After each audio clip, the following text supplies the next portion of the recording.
Hello बच्चों, let's have a look at the question over here. यहाँ पे हमें क्वेश्चन दिया गया है, when a species become extinct the plant and the animal species associated with is an obligatory way also become extinct, this phenomena is referred to as. तो इस question में हमें ये चीज़ पूछी गई है कि जब एक स्पीशी एक्सटिंक्ट हो जाती है, ठीक है, कोई भी स्पीशी, और उसके साथ जो associated plants and animal species होते हैं वो भी एक्सटिंक्ट हो जाते हैं, तो इस फिनोमेना को क्या कहते हैं, राइट। सो यहाँ पे हमें पता होना चाहिए जो हमारा की कॉन्सेप्ट चलेगा हमारा एक्सटिंक्शन का, ठीक है। एक्सटिंक्शन की अगर हम बात करते हैं यहाँ पे, तो हम देखते हैं कि जो स्पीशीज हैं, right, species are no longer available on earth, ठीक है।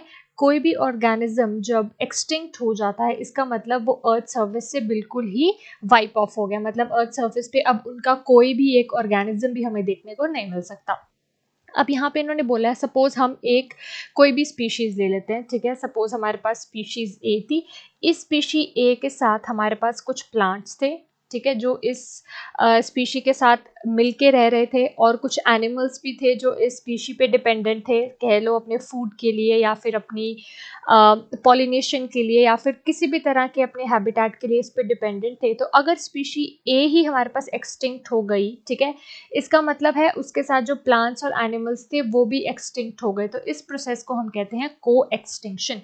को एक्सटिंक्शन का मतलब है कि एक स्पीशी जो बाकी स्पीशीज के लिए अपना सर्वाइवल को बना रही थी, ठीक है। सपोज जैसे कुछ एनिमल्स थे, कुछ एनिमल्स जो है वो दूसरे एनिमल्स पे डिपेंडेंट थे, वो एनिमल्स कुछ प्लांट्स पे डिपेंडेंट थे, तो एक इंटरलिंकिंग था, एक उनके बीच में वेब लिंक था। अब वो वेब लिंक जो एक मेन स्पीशी थी वो तो खत्म हो गई, तो इस वजह से वो जो साथ वाली स्पीशीज थी वो भी एक्सटिंक्ट हो जाएंगी, ठीक है।